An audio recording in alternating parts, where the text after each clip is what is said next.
गोस्वामी जी महाराज पूर्व प्रसंग में वर्णन किए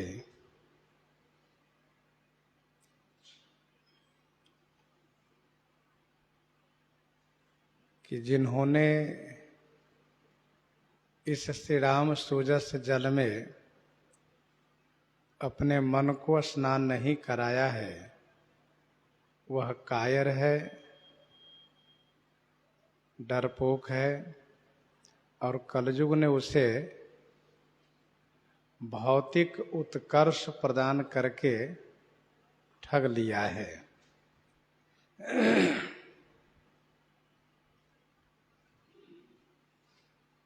गोस्वामी जी से पूछा गया तो आप अपने मन को तो स्नान करा लिए होंगे। गोस्वामी जी ने कहा हाँ, मैंने अपने मन को इसमें अर्थात श्री राम सूजस जल में अच्छी तरह से स्नान कराया है और मन को स्नान कराने से मेरा मन निर्मल हो चुका है। अब मैं श्री भवानी शंकर जी को स्मरण करके श्री राम कथा गायन प्रारंभ करता हूं।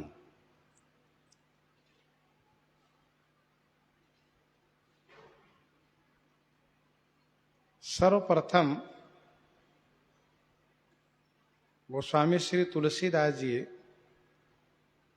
महर्षि याज्ञवल्क्य जी और भरद्वाज जी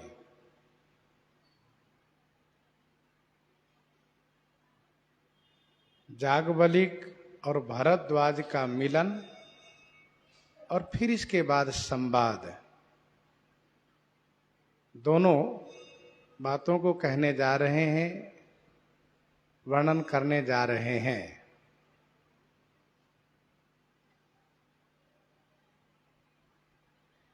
श्री भरद्वाज मुनि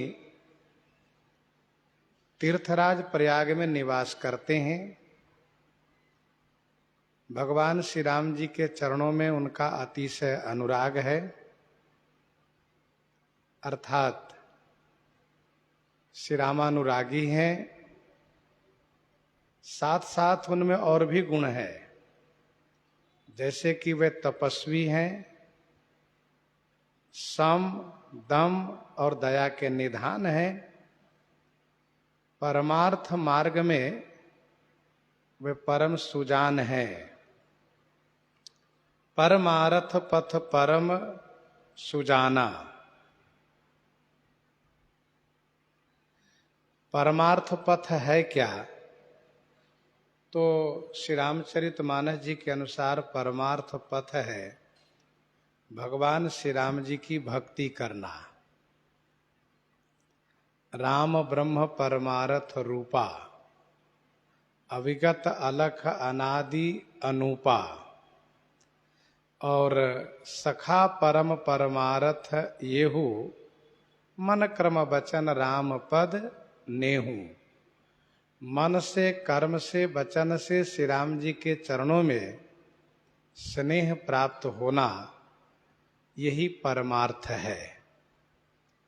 अच्छा, परमार्थ शब्द जो बना है, दो शब्द जुड़ करके बना है, परम धन अर्थ। अर्थ का अर्थ होता है धन, संपत्ति। तो परम माने उत्कृष्ट, सर्वश्रेष्ठ धन है श्री राम जी के श्री चरणों में प्रेम होना। परम उत्कृष्ट धन है, सर्वश्रेष्ठ धन है श्री राम जी के श्री चरणों में प्रेम प्राप्त होना।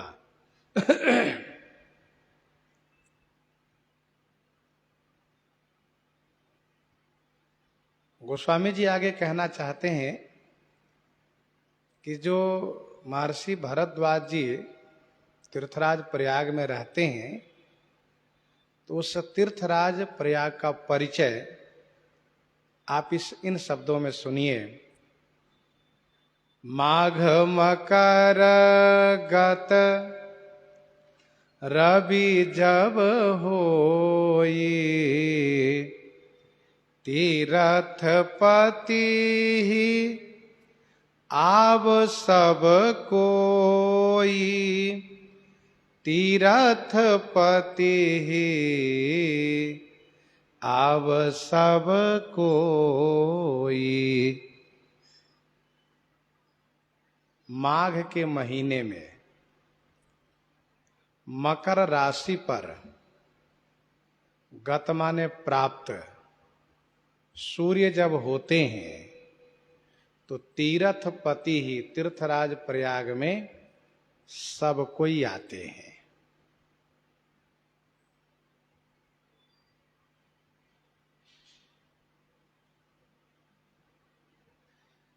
कभी कभी मकर राशि पर सूर्य पौष महीने में भी आते हैं। पौष महीने में सूर्य मकर राशि पर आ जाते हैं। जैसा कि हम आप इस बात से परिचित हैं, अंग्रेजी के तारीख से 14 तारीख, 14 जनवरी और कभी कभी 15 जनवरी, 14 से 15, 15, 14 यही चलता रहता है। ये मकर संक्रांति के दिन होता है। तो कभी कभी पौष महीने में भी सूर्य मकर राशि पर आते हैं और मकर राशि पर जब सूर्य आते हैं तभी से माघ मान लिया जाता है, तभी से माघ मान लिया जाता है। इसलिए गोस्वामी जी ने कहा माघ मकरगत रवि जब होई, तीरथ पति ही आव सब कोई। मकर संक्रांति के दिन से देवताओं का दिन प्रारंभ होता है। हम लोगों के समय से 6 महीने का दिन देवताओं का है और 6 महीने की रात। हम लोगों का 6 महीना उनके एक दिन है और 6 महीना रात, अर्थात हम लोग के जो एक वर्ष बीतते हैं वह देवताओं के लिए एक दिन और एक रात है। मकर संक्रांति से दिन प्रारंभ होता है और उसी दिन सूर्य उत्तरायण होते हैं। उत्तरायण उसी दिन से हो जाते हैं सूर्य। मकर संक्रांति के दिन पवित्र दिन माना जाता है।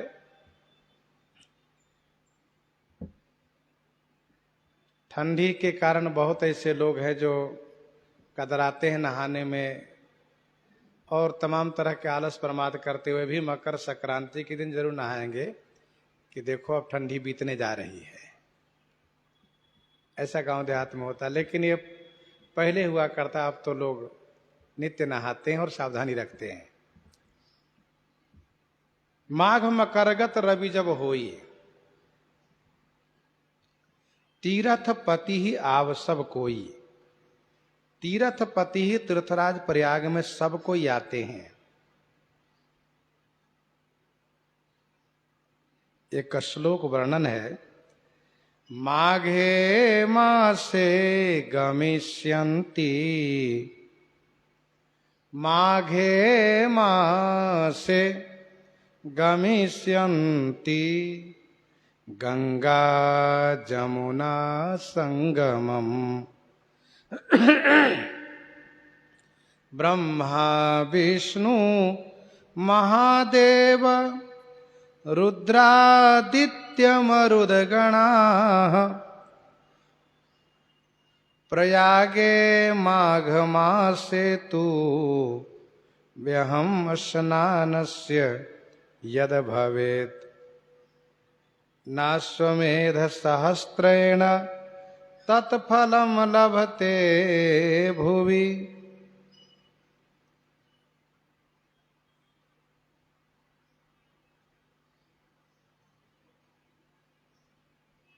इस प्रकार से वर्णन है। माघ के महीने में मकर संक्रांति के दिन तीर्थराज प्रयाग में सब कोई आते हैं। तो इस श्लोक में कहा जा रहा है ब्रह्मा विष्णु महादेव रुद्रादित्य मरुदगणा। प्रयागे माघ मासे तुम व्यहम स्नानस्य यद भवेत नाश्वमेध सहस्त्रेण तत्फलम लभते भुवि। स्नान की बड़ी महिमा है।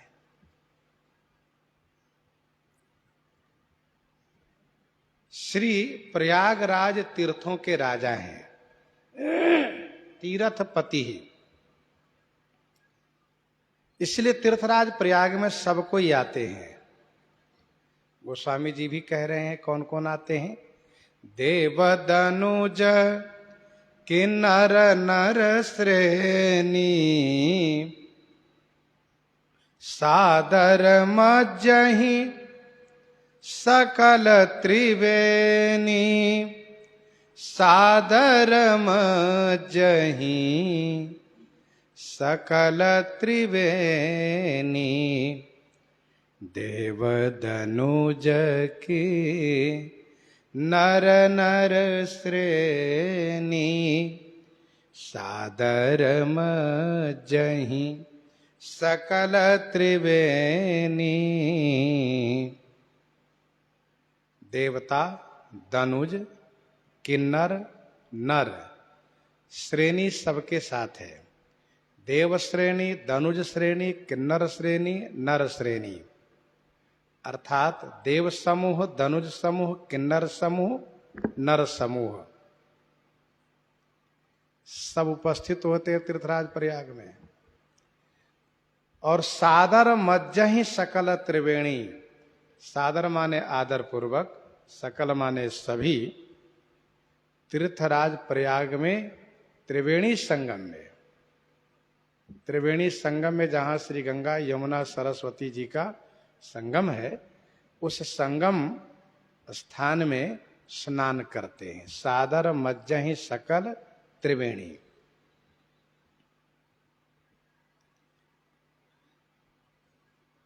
श्रद्धा भक्ति के साथ सब तीर्थराज प्रयाग पहुंचते हैं,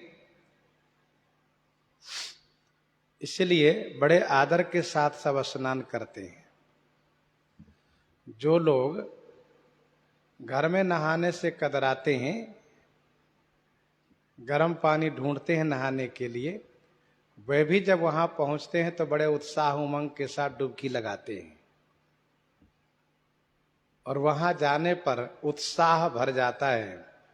जब देखते हैं कि सब लोग डुबकी लगा रहे हैं तो मन में स्वाभाविक होता है कि क्या हम ही कमजोर है। तुरंत वे कूद जाते हैं संगम में और स्नान करके बाहर आते हैं। सादर मज्जहि सकल त्रिवेणी सेवत सादर समन कलेसा। कवितावली उत्तरकांड 144 पद में गोस्वामी जी ने लिखा, देव कहै अपनी अपना अवलोकन तीरथ राज चलो रे। देखी मिटे अपराध अगाध निमज्जत साधु समाज भलो रे। देव कहई अपनी अपना अवलोकन तीर्थ राज चलो रे। वहां जाने से देखी मिटे अपराध अगाध निमज्जत साधु समाज भलो रे। तो त्रिवेणी संगम में स्नान करने के लिए सब आते हैं। कब आते हैं? माघ के मकर संक्रांति तिथि पर, मकर संक्रांति के दिन। और फिर इसके बाद जब त्रिवेणी संगम में स्नान कर लेते हैं तब इसके बाद पूजहि माधव पद जल जाता परसि अखय बट हर सही गाता। परसि अखय बट हर सही गाता पूजहि माधव। श्री वेणी माधव भगवान की पूजा करते हैं। माधव पद जल जाता पूजहि। माधव भगवान के चरण कमल की पूजा करते हैं।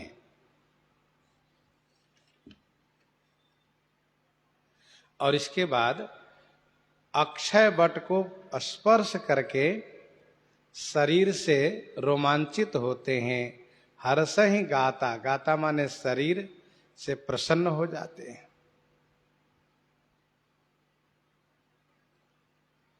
पूजा ही माधव पद जल जाता, परस अक्षय वट हर्ष ही गाता। माघ महीने के देवता हैं माधव। 2 दिन पहले हम लोग चर्चा किए थे कि भगवान नारायण 12 महीने में 12 अलग अलग नामों से पूजे जाते हैं।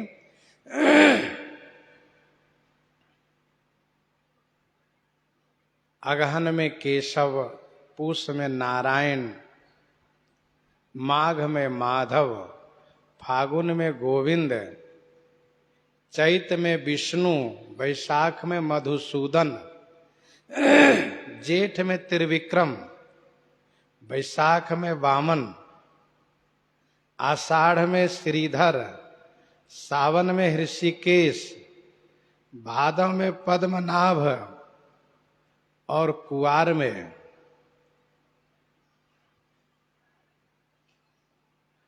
में दामोदर।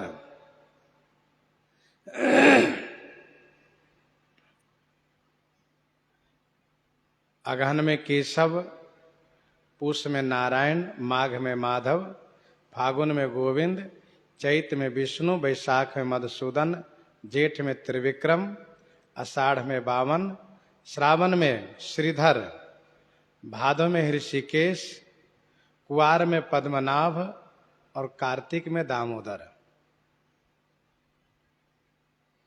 तो माघ महीने में माधव भगवान की पूजा की जाती है। पूजा ही माधव पद जल जाता। मां माने लक्ष्मी, धव माने पति, जो लक्ष्मीपति हैं।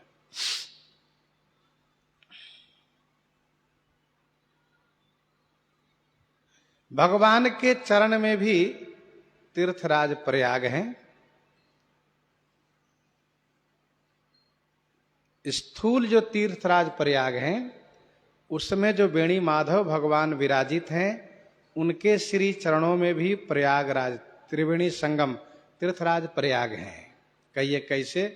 तो गीतावली उत्तरकांड 15 पद में गोस्वामी जी ने लिखा है। गीतावली उत्तरकांड 15 पद में गोस्वामी जी ने लिखा है, राम चरण अभिराम काम प्रद तीरथ राज विराज। शंकर हृदय भगति भूतल पर प्रेम अक्षय वट राजे।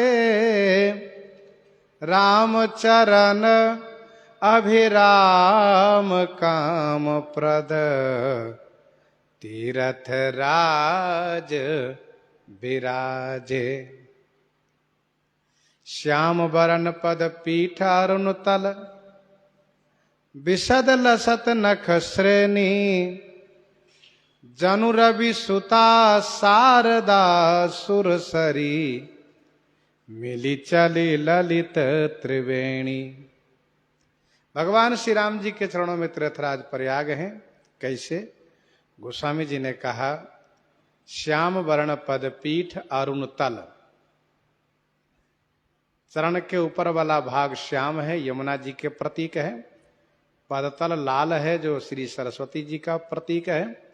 नाखून श्वेत है, जो गंगा जी के प्रतीक है।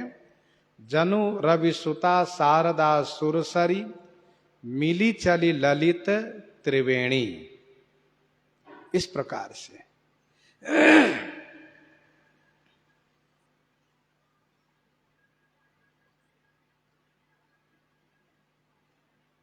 पूजहि माधव पद जल जाता परखी अक्षय बट। अक्षय वट उसका नाम है, तो अक्षय है वह, अर्थात प्रलय के समय भी उस वट वृक्ष का नाश नहीं होता है। सारा संसार जलमग्न हो जाता है, सब डूब जाता है, लेकिन वह वृक्ष नहीं डूबता है। जैसे जैसे पानी का स्तर ऊपर की ओर बढ़ता है, वैसे वैसे वह वट वृक्ष ऊपर बढ़ता चला जाता है, और उसी वट वृक्ष के पत्ते पर भगवान बाल मुकुंद के रूप में विराजित हो जाते हैं। गोस्वामी जी ने लिखा, सिय स्नेह बट बाढ़त जोहा, तापर राम प्रेम शिशु सोहा, चिरजीवी मुनि ज्ञान विकल जनु, बूढ़त लहेऊ। श्री जनक जी के ज्ञान के लिए कहा, बूढ़त लहो बाल अवलंबन।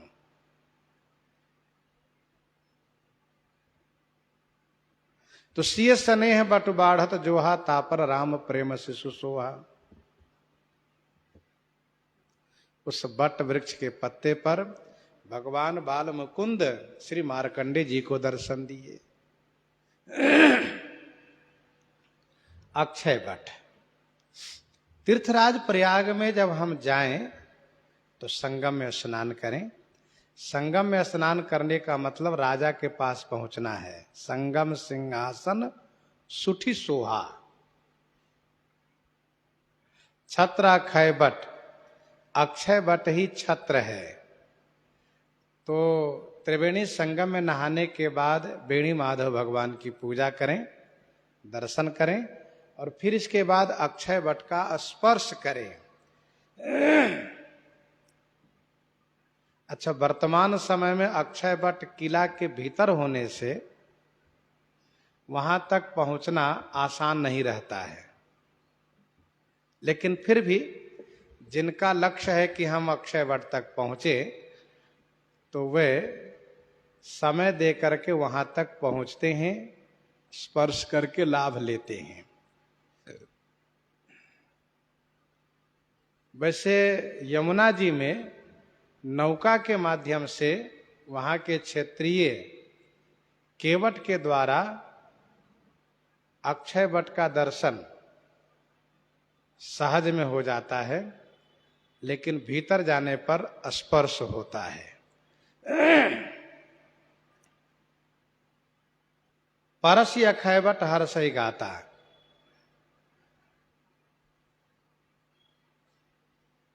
स्पर्श करके प्रसन्न होते हैं, आनंदित होते हैं, और इसके बाद अब पहुंचते हैं सब श्री भरद्वाज जी के आश्रम में।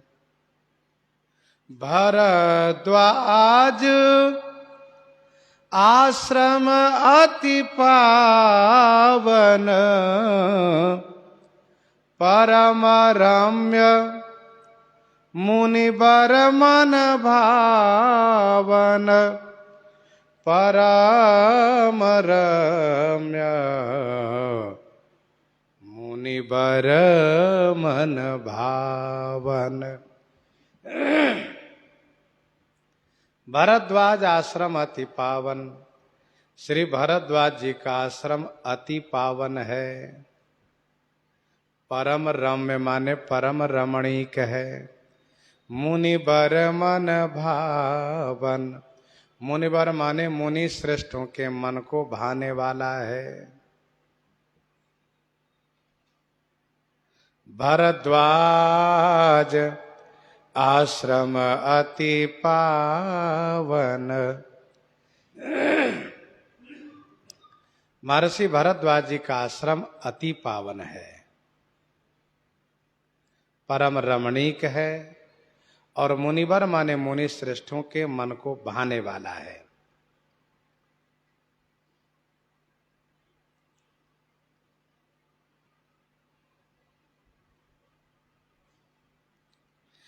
श्री भरद्वाज जी के आश्रम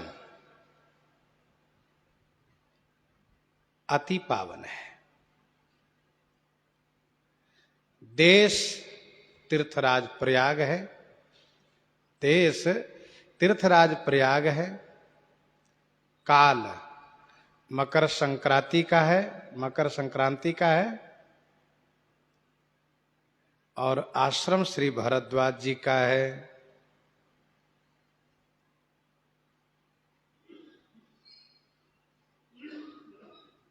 वैसे तीर्थराज प्रयाग में महर्षि भरद्वाज जी की बड़ी प्रसिद्धि है। उनके बारे में ऐसा वर्णन है कि जब श्री भरद्वाज जी स्नान करने के लिए जाते हैं तो श्री गंगा जी में उत्साह और उमंग भर जाता है। इसलिए गंगा जी की धारा आगे की ओर बढ़ती है उनको आगमनी करने के लिए।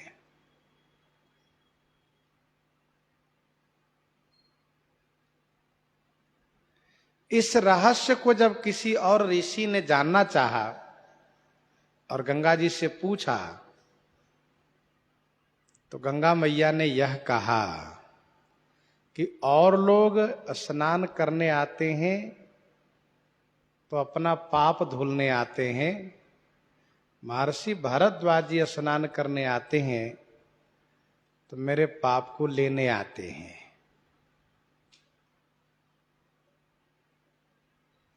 तो उन्होंने पूछा कि महर्षि भरद्वाज जी के पाप का क्या होता है? तो गंगा मैया ने कहा कि उनमें पाप रहता ही नहीं, क्योंकि उनके हृदय में श्री रघुनाथ जी विराजित रहते हैं। तिन्ह ही राम पद अति अनुरागा, इसलिए उनमें पाप ठहरता नहीं है। भगवान का एक नाम अघारी है। जब अघारी हृदय में विराजित हो तो अघ रहेगा कैसे? ऐसे महर्षि श्री भरद्वाज जी हैं।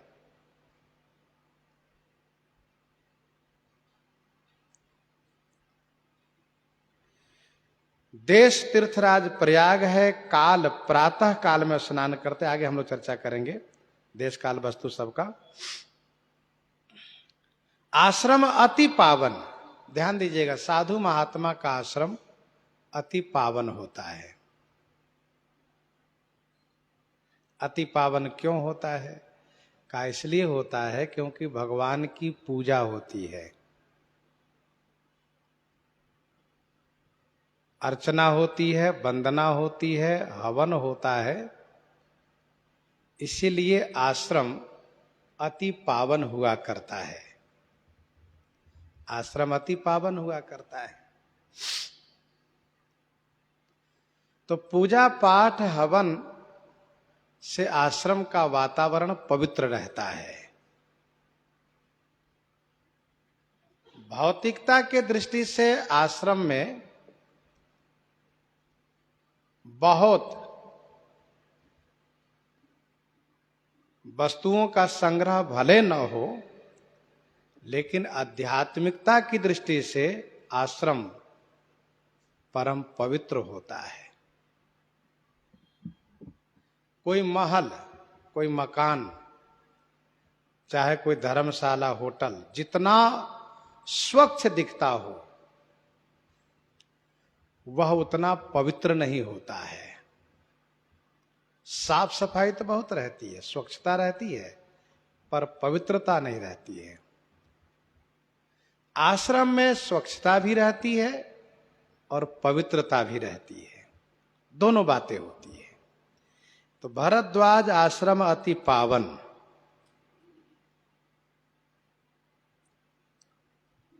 आश्रम परम पुनीत सुहावा, देख देव ऋषि मन अति भावा। सुचि सुंदर आश्रम निरखी, हर से राजीव नयन। किसी टीकाकार ने कहा कि भरद्वाज जी के आश्रम की तो बड़ी बड़ाई गोस्वामी जी ने की और श्री वाल्मीकि जी के आश्रम की बड़ाई नहीं की। तो दूसरे एक संत ने कहा कि श्री वाल्मीकि जी के आश्रम की बड़ाई एक ही शब्द में बहुत हो गई, सूची सुंदर, आश्रम निरखी हर से राजीव नयन। पवित्र आश्रम है और सबसे बड़ी बात, राजीव नयन भगवान श्री राम जी प्रसन्न हो गए। जब भगवान प्रसन्न हो जाए जिस आश्रम को देख करके, उस आश्रम की सबसे बड़ाई यही है। इससे बड़ी बड़ाई क्या हो सकती है? भारद्वाज आश्रम अति पावन आश्रम है।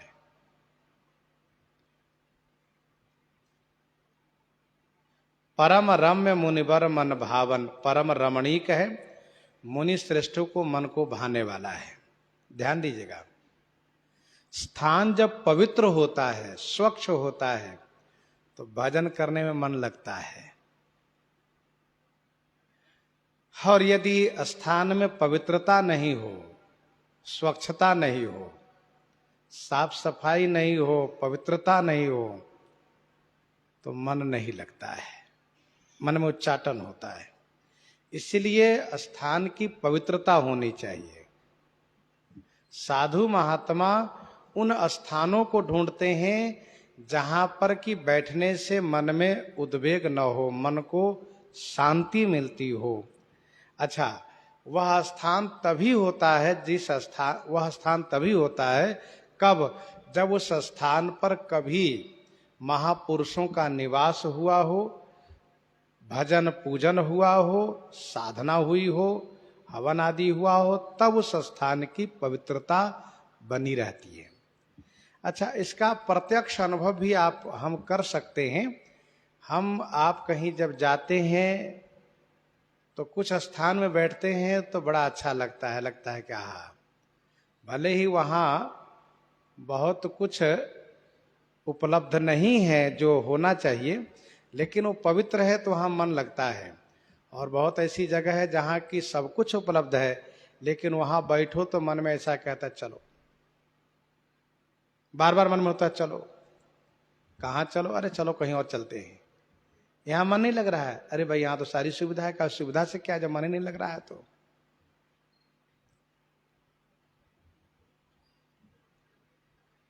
भगवान श्री रामचंद्र जी वन मार्ग में जब चल रहे थे तो श्री लक्ष्मण जी से प्रभु ने कहा कि इस स्थान की मिट्टी ले लो आप। तो श्री लक्ष्मण जी मिट्टी उठा लिए। श्री लक्ष्मण जी के मन में तमाम प्रकार से तर्क वितर्क होने लगा, मन में उद्वेग होने लगा। तो विनम्रता पूर्वक पूछा, प्रभु मैंने जब से मिट्टी लिया है तब से मेरे मन में ऐसा उद्वेग क्यों हो रहा है? प्रभु ने कहा, इसी को बताने के लिए मैंने कहा था मिट्टी ले लो। भैया लक्ष्मण, इसी स्थान पर 2 असुर आपस में लड़ करके मर गए हैं, इसलिए यह स्थान दूषित है। आप इस बात को समझो भैया लक्ष्मण कि जो स्थान दूषित होगा वहां की मट्टी को लेने से मन में उद्वेग होता है, तो वहां जो निवास करेगा, वहां जो रहेगा, उसके मन की क्या हाल होगी। तो भारद्वाज आश्रम अति पावन, श्री भारद्वाज जी का आश्रम अति पावन है, परम रम्य, परम रमणीक है। परम रम्य कहने का भाव यह है कि जहां जाने से मन को सुख मिलता हो, आनंद प्राप्त होता हो, वही परम रमणीक स्थल है। मानस जी में ऐसे कई परम रमणीक स्थानों के बारे में गोस्वामी जी ने संकेत किया है, वर्णन किया है।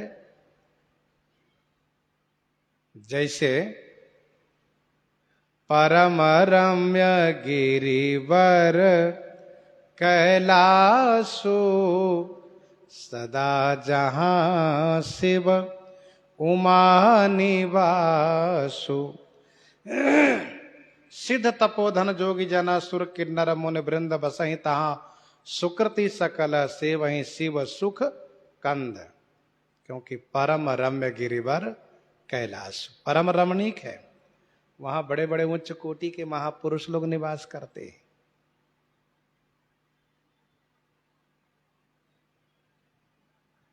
श्री जनकपुर के वह बाग परम रमणीक है, जहां स्वयं भगवती भक्ति स्वरूपा श्री सीता जी नित्य उस बाग में आया करती हैं, गौरी पूजन हेतु, स्नान हेतु तथा बाग में घूमने टहलने हेतु। इसलिए वह स्थान इतना रमणीक है कि गोस्वामी जी ने कहा परम रम्य आराम यह बाग इतना रमणीक है कि जो आनंद सिंधु सुख राशि ऐसे पूर्ण ब्रह्म परमात्मा सच्चिदानंद घन भगवान श्री राम को भी सुख प्राप्त हो रहा है। परम रम्य आराम यह जो राम ही सुख देत। जहां भक्ति और भगवान को सुख प्राप्त होता हो वह परम रम्य बाग है, परम रमणीक बाग है।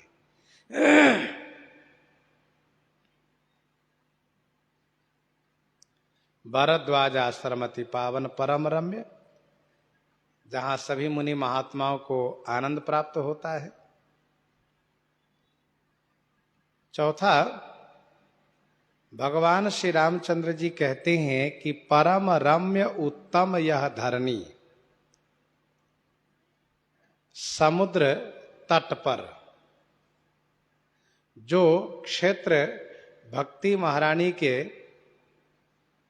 जन्म क्षेत्र माना जाता है, तो गोस्वामी जी कहते हैं कि भगवान श्री राम स्वयं कह रहे हैं, श्री राम जी, कि परम रम्य उत्तम यह धरणी, महिमा अमित जाई नहीं बरनी। और मेरी इच्छा है कि यहां पर मैं शंकर जी की स्थापना करूं। मंत्री लोग बड़े आनंदित होते हैं और उस कार्य में सब तत्पर हो जाते हैं और भगवान श्री रामचंद्र जी भगवान शंकर की स्थापना करके उनका नाम श्री रामेश्वरम रखते हैं। तो परम रम्य उत्तम यह धरणी, महिमा अमित जाई नहीं बरनी, करियहूं यहां शंभु थापना, मोरे हृदय परम कल्पना। इस प्रकार से उस स्थान की महिमा गाई गई है।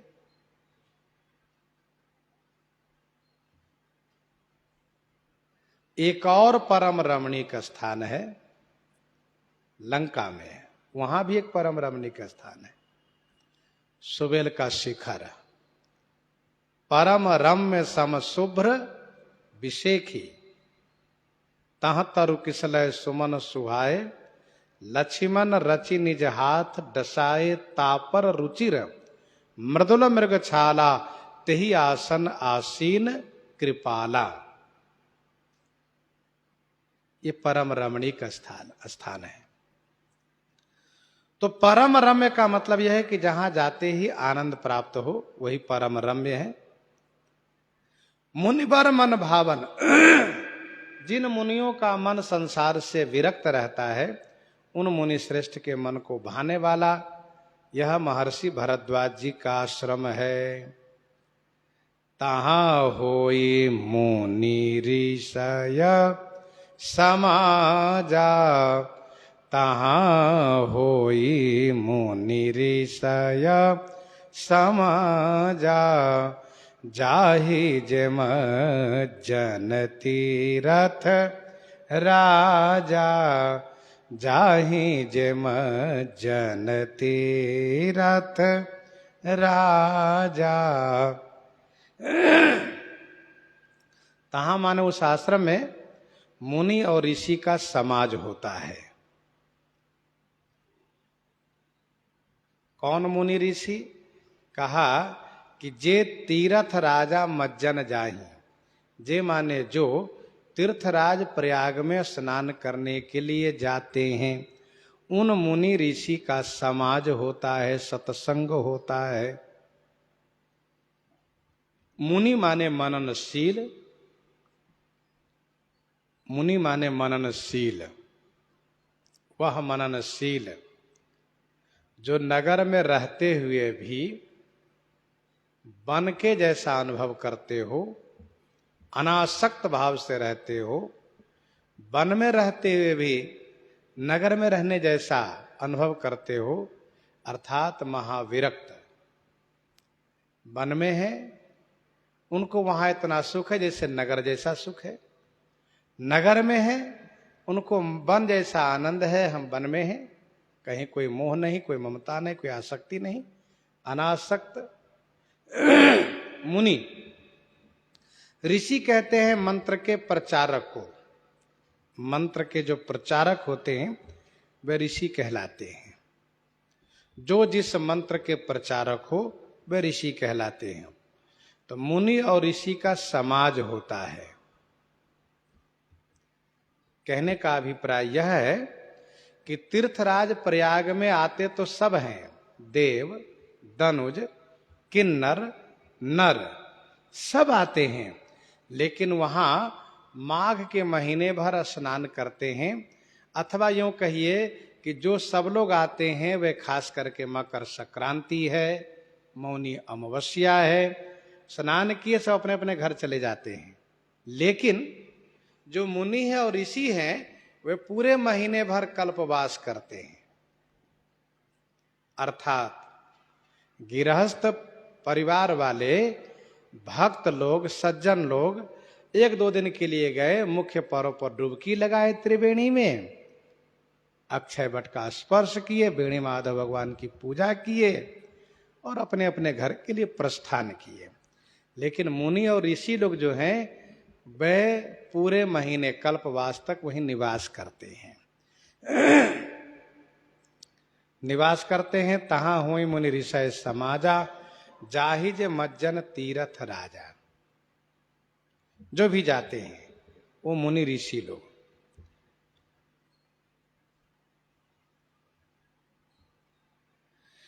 मज्जहि प्रात समेत उछा, मज्जहि प्रात समेत उछा,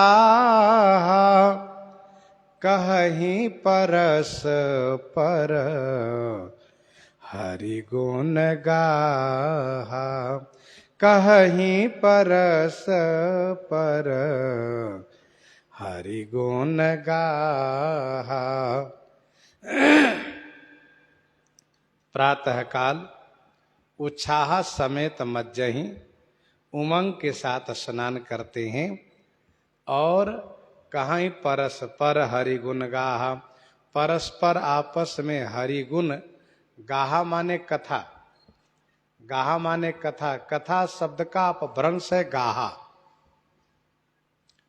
तो श्री हरि के गुण की कथा आपस में कहते हैं, सुनते हैं।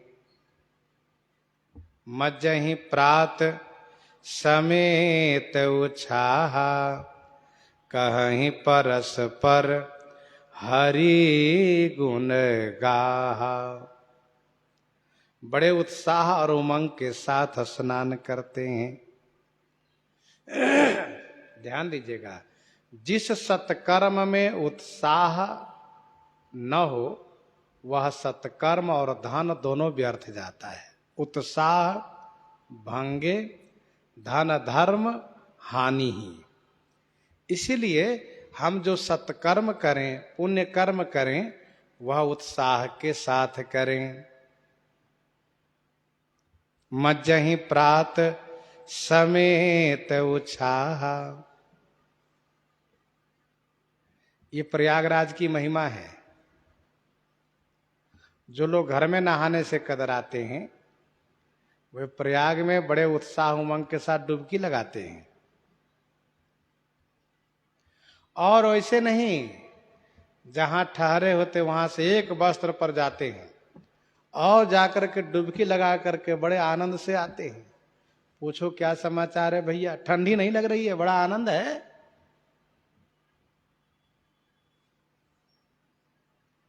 क्योंकि उत्साह जो है, उत्साह जो व्यक्ति के अंदर होता है वह उमंग भर देता है, नई शक्ति भर देता है।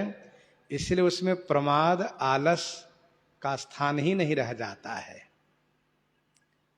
कहाँ ही परस्पर हरि गुण गाहा, परस्पर आपस में श्री हरि गुण गाहा कहते सुनते हैं।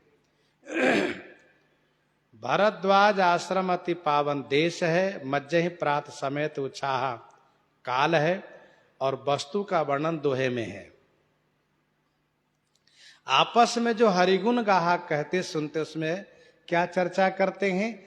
कहा ब्रह्म निरूपण धर्म विधि, बर नहीं तत्व विभाग, कहीं भगति भगवंत के,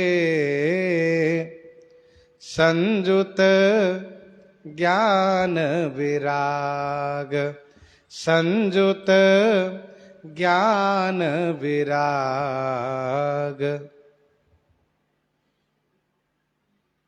ब्रह्म निरूपण धर्म विधि वर्ण तत्व विभाग। ध्यान दीजिएगा, केवल एक ही वक्ता नहीं बोलते हैं, सबको मौका दिया जाता है और सब आपस में अपना अनुभव, अपना चिंतन, अपना सिद्धांत, अपनी बात को बड़े उत्साह और उमंग के साथ समाज में प्रस्तुत करते हैं। महर्षि भरद्वाज जी के आश्रम में बहुत बड़ा संत समाज होता है और सभी संत महात्मा मुनि ऋषि पहुंचते हैं और सब अपनी अपनी बात कहते हैं, जिससे सबको आनंद आता है। अच्छा, उसमें क्या क्या कहते हैं? कहा गोस्वामी जी कहते हैं ब्रह्म का निरूपण।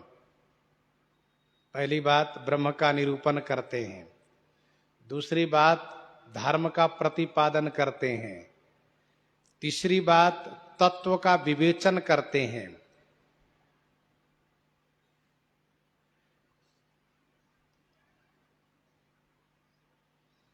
चौथी बात भक्ति का वर्णन करते हैं, पांचवी बात ज्ञान का व्याख्यान करते हैं, छठवीं बात वैराग्य का स्वरूप वर्णन करते हैं।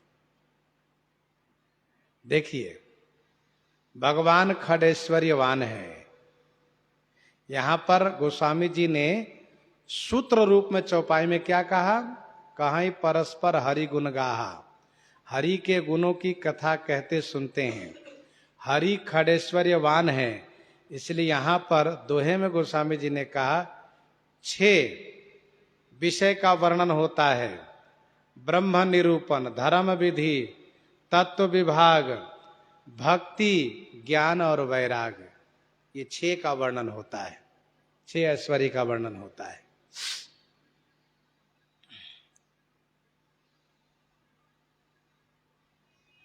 ब्रह्म निरूपण धर्म विधि, सर्वप्रथम ब्रह्म का निरूपण होता है। देखिए, ब्रह्म का निरूपण किया जाता है,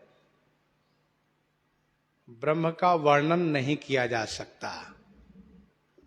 ब्रह्म के संदर्भ में सब अपना अपना भाव अभिव्यक्त करते हैं,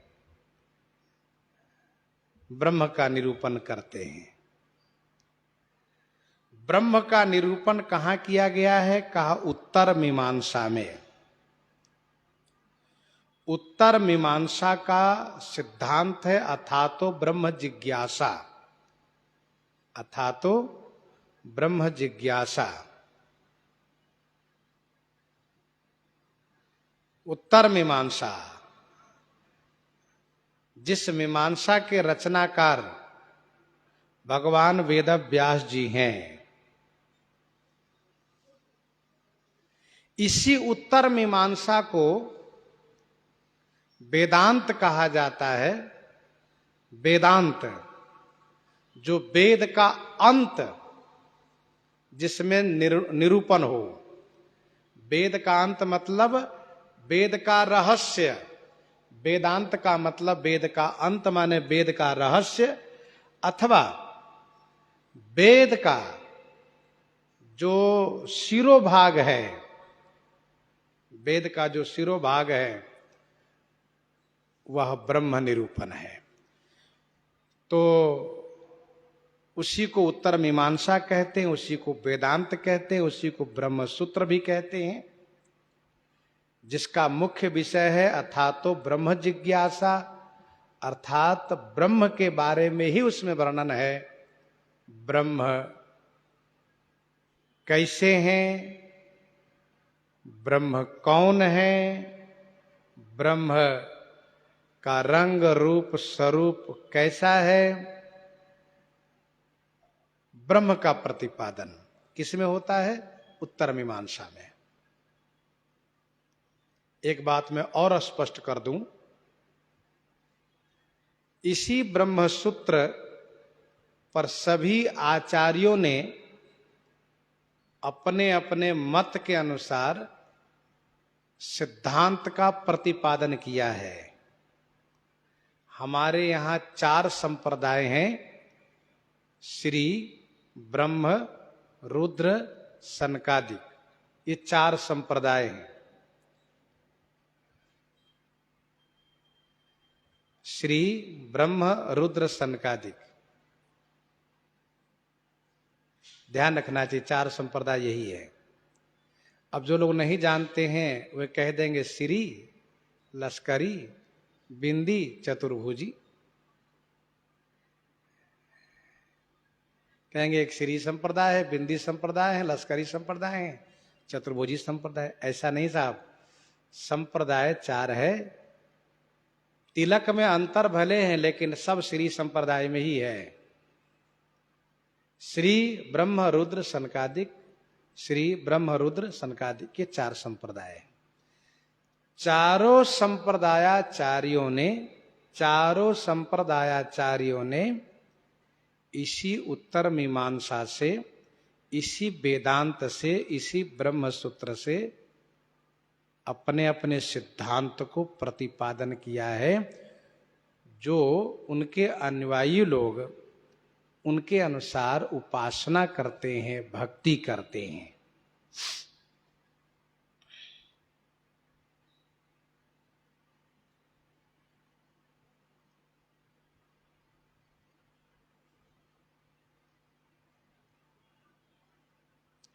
भगवान श्री शंकराचार्य जी ने जो भाष्य किया है वेदांत पर, उसी का नाम है शांकर भाष्य।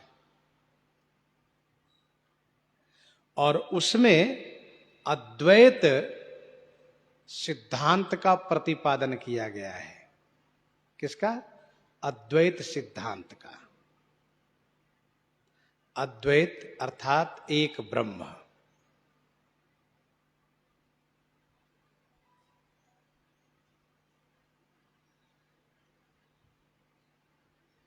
इसी वेदांत पर भाष्य किया है श्री संप्रदाय उभयचार्य, स्वामी श्री रामानुजाचार्य, स्वामी श्री रामानंदाचार्य जी।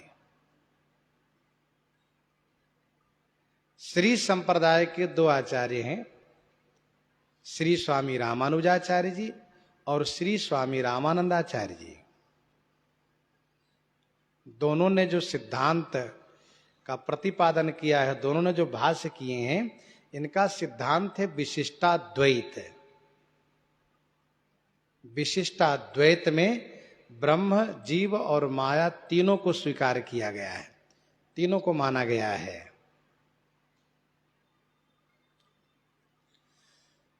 हमारे दोनों आचार्य के उपासना में थोड़ा सा अंतर है। स्वामी श्री रामानुजाचार्य जी में श्री लक्ष्मी नारायण भगवान की उपासना है और श्री रामानंदाचार्य जी में श्री सीताराम जी की उपासना है। बस यही अंतर है। श्री रामानुजी जो होते हैं वह लक्ष्मी नारायण भगवान की उपासना करते हैं। श्री रामानंदी जो होते हैं वे श्री सीताराम जी की उपासना करते हैं। इस संदर्भ को, इस तथ्य को बढ़िया से समझे रहिएगा। दोनों का सिद्धांत एक ही है, विशिष्टाद्वैत सिद्धांत, और उसी वेदांत से इन्होंने भाष्य किया है। देखिए आज जो बड़े बड़े संस्कृतज्ञ जो विद्वान होते हैं वे इन भाष्यों को पढ़ते हैं और उसी में आनंद लेते रहते हैं। कोई अद्वैत सिद्धांत वाले हैं, वे शंकर भाष्य को पढ़ते हैं। विशिष्टाद्वैती हैं, वे स्वामी जी द्वारा जो भाष्य किया है उनका भाष्य उनका पढ़ते हैं।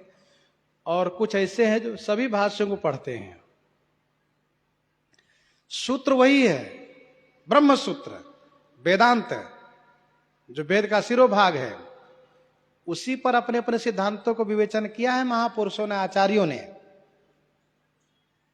इसीलिए यह कहा जाता है कि एक शब्द का अनेक अर्थ होता है। सूत्र तो वही है। अपनी बात श्री शंकराचार्य जी कह रहे हैं, अपनी बात श्री रामानुजाचार्य जी, श्री रामानंदाचार्य जी कह रहे हैं। और सुन लीजिए,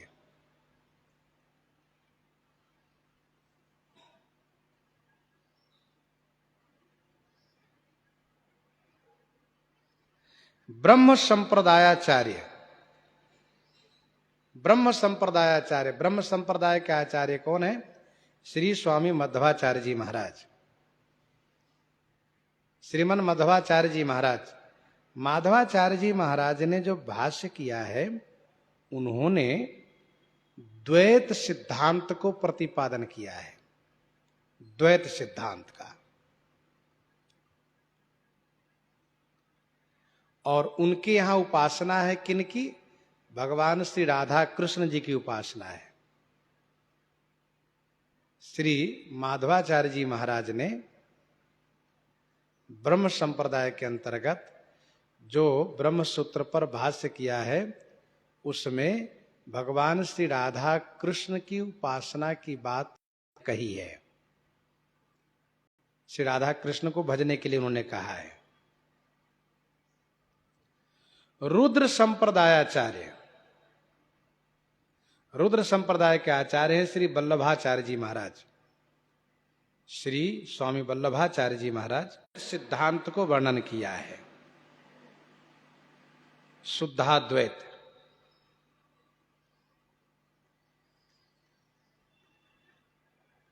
शुद्धाद्वैत। और वहां पर उनके सिद्धांत में भगवान श्री कृष्ण की उपासना की जाती है।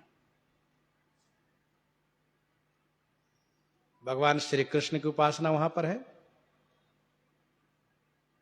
और सनकादिक संप्रदाय, सनकादिक संप्रदाय के आचार्य हैं श्री स्वामी निम्बारकाचार्य जी महाराज। सनकादिक संप्रदाय के आचार्य हैं श्री स्वामी निम्बारकाचार्य जी महाराज।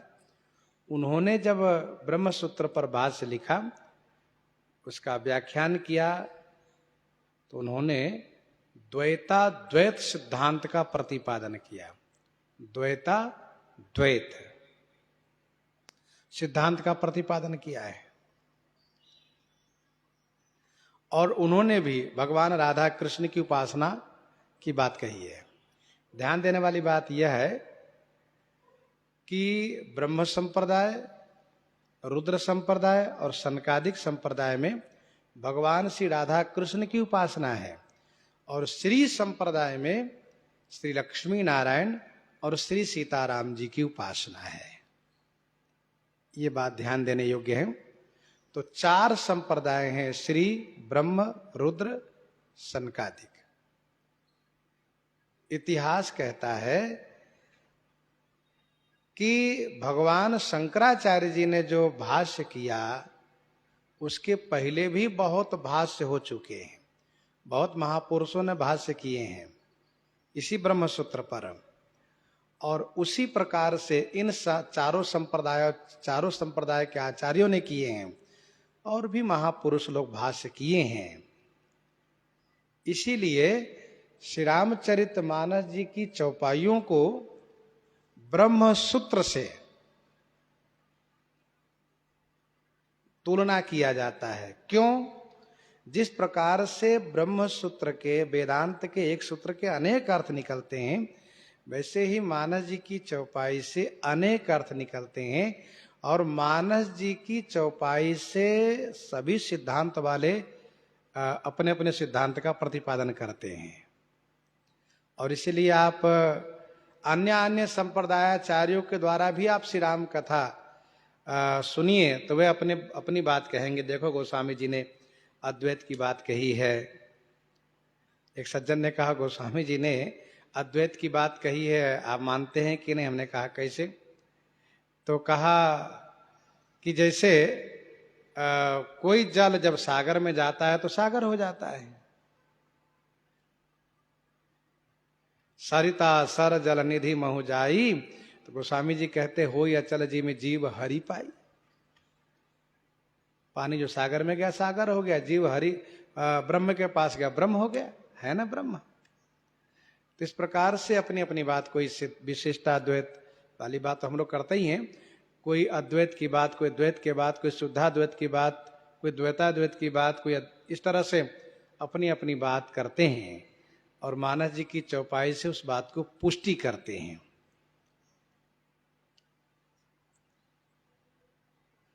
ब्रह्म निरूपण धर्म विधि वर्ण ही तत्व विभाग, ब्रह्म का निरूपण करते हैं, ब्रह्म का वर्णन नहीं किया जा सकता, इसलिए अपने अपने भाव से निरूपण करते हैं, प्रतिपादन करते हैं। ब्रह्म के बारे में एक सूत्र है, अणोरन्यान महतो मह्यान। अणोरन्यान महतो मह्यान, जिसका अर्थ है कि ब्रह्म अणु से अत्यधिक अणु, सूक्ष्माति सूक्ष्म है। और महतो मह्यान का अर्थ है कि इतने बड़े हैं, इतने बड़े हैं कि जितने बड़े ब्रह्मांड की हम लोग चर्चा करते हैं, जितने बड़े ब्रह्मांड की हम लोग चर्चा करते हैं, वैसे अनंत ब्रह्मांड उनके एक रोम छिद्र में है। देख रावा मातहि निज अद्भुत रूप अखंड, रोम रोम प्रति लागे कोटि कोटि ब्रह्मांड। इसलिए ब्रह्म महतो मह्यान, ब्रह्म सबसे बड़े हैं। क्यों कहा? उनके एक रोमकूप में अनंत ब्रह्मांड है, इसलिए महतो मह्यान, उनसे बड़ा कोई हो ही नहीं सकता है। गोस्वामी जी ने कहा राम सो बड़ो है कौन, मोसो कौन छोटो, महतो मह्यान। अच्छा, अणोरन्यान इतने सूक्ष्म है, इतने सूक्ष्म है कि जो श्वेताश्वतर उपनिषद का एक श्लोक है जीव के बारे में, जीव का स्वरूप कैसा है, तो उसमें लिखा है कि बालाग्र शतभागस्य शतधा कल्पितस्य च, बालाग्र शतभागस्य, बाल के अगला भाग को 100 भाग करो, फिर 100वां को 100 भाग करो, तो बाल के अगला भाग का 100 भाग होगा कैसे? पहली बात तो बाल का अगला भाग लीजिए, 100 भाग करिए, बालाग्र शतभागस्य, फिर कहा शतधा, 100वां को फिर 100 भाग करिए। तो फिर एक जिज्ञासु ने कहा यह तो बिल्कुल असंभव है। एक तो पूरा बाल लें और भी जिसका बाल कम से कम 5-7 फीट लंबा हो, उसको यदि 100 भाग करने की बात कही तो थोड़ा समझ में भी आवे। एक तो बाल के अगला भाग लीजिए छोटा सा, उसको 100 भाग करिए, फिर 100वां को 100 भाग। तो समझाने के लिए कहा कि कल्पितस्य च, कल्पना करो, सोचो जरा, बालाग्र शतभागस्य शतधा कल्पितस्य च, भागो जीवः स विज्ञेयः स चानन्तय कल्पते। ये उसी अनुसार वो इतना सूक्ष्म जीव है, और ये जीव जितना सूक्ष्म है उतना ही वो प्रभावशाली है, कभी नष्ट नहीं हो सकता, उसको कोई मिटा नहीं सकता।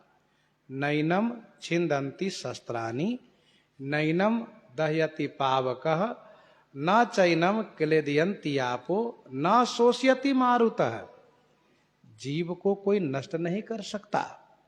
अच्छा, जीव की कोई संख्या भी नहीं है, जीव अनेक, एक श्रीकंता, जीव अनेक। तो ये तो इतना जो सूक्ष्माति सूक्ष्म, जो अति सूक्ष्म, अतिशय सूक्ष्म जो जीव है, और अभी आपने सुना कि बहुत सूक्ष्म है लेकिन बड़ा प्रभावशाली है। इतना प्रभावशाली है कि जिस शरीर में है पूरे शरीर को सचेत बना रखा है, पूरे शरीर को सचेत बना रखा है। अब वो शरीर में पता न कहाँ पर है, कोई कहते हृदय में, कोई कहे मस्तिष्क में, कहाँ भी हो जहां भी है, लेकिन वो सब जगह है। कहिए क्यों? कहीं भी थोड़ा सा चिट्ठी काटिए तो उतनी पीड़ा होती है, कांटा लगे तो पीड़ा, एक रोम उखाड़िए फिर पीड़ा होती। क्या इसका मतलब? वो जीव है, पूरे शरीर में व्याप्त है, और इतना सूक्ष्माति सूक्ष्म है कि वो पूरे शरीर में व्याप्त है। और वो जहां भी है, जब वो निकल जाता है कोई मतलब नहीं। शरीर मट्टी हो गई, शरीर से कोई मतलब नहीं रहा, कुछ नहीं बचा। उसको ध्यान नहीं दीजिए तो 12-14 घंटे के बाद खराब होने लगेगा, सड़ने लगेगा शरीर। लेकिन वही यदि वो शक्ति जो जीवात्म शक्ति है शरीर के अंदर है, भले ही वो सचेत न हो, बोल नहीं पा रहा हो, लेकिन फिर भी शरीर नहीं सड़ेगा, पड़ा रहेगा, सुरक्षित स्वच्छ वो रहेगा। तो कहने का अभिप्राय यह है कि वह परम शक्ति है जीवात्मा। तो ये सूक्ष्माति सूक्ष्म जो जीव है उसके अंदर ब्रह्म है, यही कहना था यहां पर। अणोरनियान, उस जीव के भीतर ब्रह्म है। अब आप कल्पना कीजिए कि ब्रह्म कितना छोटा है, बहुत ही छोटा है। तो इसीलिए ब्रह्म का निरूपण किया जाता है। वेदांती महापुरुष लोग जब ब्रह्म का प्रतिपादन करते हैं तो वहां अपनी शैली से संस्कृत के तमाम श्लोक देते हैं और तमाम उपनिषद है उन सब का मंत्र सुनाते हैं। गोस्वामी जी ने भी बड़े सरल तरीके से समझाने का प्रयास किया है। और अभी आपने सुना कि ब्रह्म के लिए 2 सूत्र, अणोरनियान महतो महियान। आप 2 से समझ सकते हैं ब्रह्म कितना छोटा है, कितना बड़ा है। अच्छा, ब्रह्म के बारे में एक अपनी कल्पना है, एक अपनी सोच है, अपना विचार है। यथार्थ कहीं किसी के पास नहीं है, किसी के पास ने कहा नहीं। ब्रह्म के बारे में यथार्थ किसी के पास नहीं है, कोई यथार्थ नहीं कह सकता। कैसे? जैसे कि एक गांव में हाथी आया, तो पहले होता था गांव में हाथी आया, चलो हाथी देखने। तो सब लोग दौड़ते थे हाथी देखने के लिए, खास करके बच्चे लोग जो भी है सब चल देते थे। हाथी बहुत बड़ा जानवर है, बहुत बड़ा पशु है, चलो देखने चलते हैं। तो जिस गांव में हाथी आया उस गांव में 4 अंधा रहता था, नेत्रहीन, 4 सुर रहता था, चारों एक साथ रहता था। चारों ने कहा चलो हम भी हाथी देखने चलते हैं। तो 5वें ने, नेत्र वालों ने पूछा तुम क्या हाथी को देखोगे जब खुद नहीं देख पाते हो? तो कहा क्या हम हाथी नहीं देख सकते क्या? हम भी देखेंगे हाथी। कहा ठीक है चलो तुम भी देखो हाथी। चारों नेत्रहीन सूर चारों पहुंचा हाथी के पास। चारों 4 जगह खड़ा हो गया हाथी के पास। जिसने हाथी के पीठ पर अपना हाथ घुमाया उसने कहा भैया मैंने हाथी देख लिया। कैसा हाथी? कहा रे हाथी पहाड़ है, पहाड़ है, कहीं अंत नहीं इसका। स्वाभाविक है, हाथी के सामने वो खड़ा है, घुमा रहा हाथ, उसके अंत मिल ही नहीं रहा उसको। दूसरे ने कहा, जिसने हाथी के पांव पकड़ा है उसने कहा भैया हमने हाथी को देख लिया। अरे कैसा हाथी भैया? कहा हाथी, अरे हाथी केले के खंभे के समान है, केले के जैसा है। केले जैसा कहां? ऊपर से नीचे हाथ कर रहा है, बिल्कुल बराबर पांव है, कहीं ऊंचा नीचा नहीं। अच्छा। तीसरे ने, जो हाथी के मुंह के पास है, कान पर हाथ घुमाया, कहा अरे भैया हमने भी हाथी देख लिया। कैसा हाथी है भैया? कहा अरे भैया हाथी है सूप के समान। सूप जैसा कहां? चौथा, हाथी के सूंड के पास खड़ा है और हाथी के सूंड पर अपना हाथ घुमा रहा है। उसने कहा भैया मैंने भी हाथी देख लिया। अरे भैया कैसा हाथी है? का हाथी तो लाठी के जैसा है। हाँ, अब यहां पर हम लोग विचार करें, क्या हाथी पहाड़ है? क्या हाथी केले का खंभा है? क्या हाथी सूप है? क्या हाथी लाठी है? नहीं, हाथी हाथी है, लेकिन चारों की अपनी कल्पना है। वैसे ही विद्वान महापुरुष कहते हैं कि ब्रह्म ब्रह्म है। उनके बारे में जो प्रतिपादन करते हैं वे अपना केवल अनुभव व्यक्त करते हैं, न कि ब्रह्म का यथार्थ बता पाते हैं। तो ब्रह्म का यथार्थ कोई कह नहीं सकता। ब्रह्म के सामने सब नेत्रहीन है, सब अपना अपना अनुभव अभिव्यक्त करते हैं। गोस्वामी श्री तुलसीदास जी कहते हैं, ब्रह्म निरूपण धर्म विधि बर नहीं तत्व विभाग, कहि भगति भगवंत कै संजुत ज्ञान विराग, संजुत ज्ञान विराग। इस प्रकार से तीर्थराज प्रयाग में महर्षि भरद्वाज जी के आश्रम में सत्संग में चर्चा हो रही है, और जो इसमें जो प्रतिपादित विषय है उसकी चर्चा हम लोग आगे करेंगे। प्रसंग को यहीं पर हृदयंगम करते हुए आइए श्रवण करते हैं श्री भक्तमाल जी से।